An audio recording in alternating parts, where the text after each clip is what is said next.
ফুরে আসে যুক্তরাষ্ট্রের অস্ত্র। ইউক্রেন রাশিয়া থেকে ইরান যুদ্ধ, বিশ্বের প্রতিটি সংঘাতের ব্যবহার হয়ে আসছে বিপুল পরিমাণ মার্কিন অস্ত্র।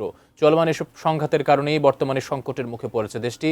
এমন পরিস্থিতিতে অস্ত্র উৎপাদন বাড়াতে কোন পথে হাঁটছে পেন্টাগন? বিস্তারিত ডেস্ক রিপোর্টে।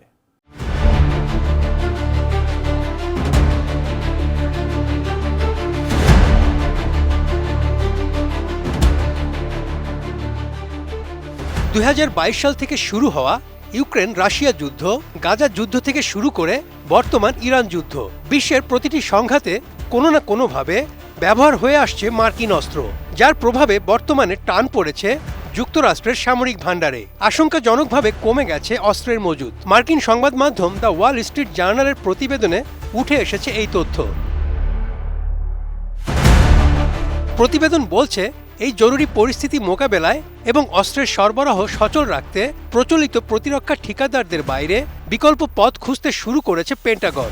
এরই অংশ হিসেবে ফোর্ড ও জেনারেল মোটরসের মতো বৃহৎ গাড়ি নির্মাতা প্রতিষ্ঠানগুলোকে অস্ত্র উৎপাদনের আহ্বান জানিয়েছে পেন্টাগন। ৩২ ইঞ্চি জেভিকো টিভি এখন মাত্র ১৫,০০০ টাকায়, সাথে পাচ্ছেন ৩ বছরের প্যানেল ওয়ারেন্টি। প্রতিবেদন অনুযায়ী ইরান ও ইউক্রেন যুদ্ধের কারণে মার্কিন সামরিক ভাণ্ডারে যে শূন্যতা তৈরি হয়েছে তা দ্রুত পূরণ করতেই এই পদক্ষেপ নেওয়া হয়েছে। মূলত প্রচলিত প্রতিরক্ষা সরঞ্জাম সরবরাহকারী প্রতিষ্ঠানগুলো ক্রমবর্ধমান বৈশ্বিক চাহিদা মেটাতে হিমশিম খাওয়ায় ট্রাম্প প্রশাসন এখন অটোমোবাইল শিল্পের মতো বিশাল উৎপাদন সক্ষমতা সম্পন্ন খাতের দিকে নজর দিচ্ছেন। ওয়াল স্ট্রিট জার্নাল আরও জানিয়েছে, গত ২৮ ফেব্রুয়ারি ইরান যুদ্ধ শুরু হওয়ার আগেই এই আলোচনা শুরু হয়েছিল। পেন্টাগনের পক্ষ থেকে এই গাড়ি নির্মাতা প্রতিষ্ঠানগুলোর কাছে জানতে চাওয়া হয়েছে বর্তমান পরিস্থিতি মোকাবেলায় তারা কত দ্রুত তাদের সাধারণ উৎপাদন ব্যবস্থা পরিবর্তন করে প্রতিরক্ষা সরঞ্জাম বা অস্ত্র তৈরিতে মনোনিবেশ করতে পারবে। ঐতিহাসিক প্রেক্ষাপটে যুক্তরাষ্ট্রের জন্য এটি নতুন কোনো ঘটনা নয়, কারণ দ্বিতীয় বিশ্বযুদ্ধের সময়ও মার্কিন গাড়ি নির্মাতা প্রতিষ্ঠানগুলো তাদের নিয়মিত উৎপাদন বন্ধ করে দিয়ে যুদ্ধ ট্রাক, উড়োজাহাজ এবং অন্যান্য সামরিক সরঞ্জাম তৈরি শুরু করেছিল, যা ইতিহাসে একটি মাইল ফলক হিসেবে স্বীকৃত। বর্তমান পরিস্থিতির ভয়াবহতা বিবেচনা করে পেন্টাগন আবারও সেই ঐতিহাসিক মডেলের পুনরাবৃত্তি করতে চাইছে বলে মনে করছেন সামরিক বিশ্লেষকরা।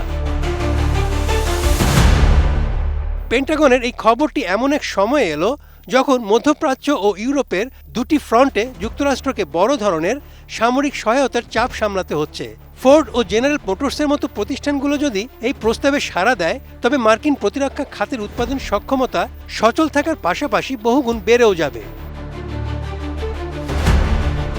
তবে গাড়ি তৈরির কারখানাগুলোকে অস্ত্র তৈরির কারখানায় রূপান্তর করা প্রযুক্তিগতভাবে কতটা সময় সাপেক্ষ হবে তা নিয়ে বর্তমানে চুলচেরা বিশ্লেষণ চলছে। পেন্টাগন বা সংশ্লিষ্ট গাড়ি নির্মাতা প্রতিষ্ঠানগুলোর পক্ষ থেকে এ বিষয়ে এখন পর্যন্ত কোনো আনুষ্ঠানিক মন্তব্য পাওয়া যায়নি। Desk report, ATN news.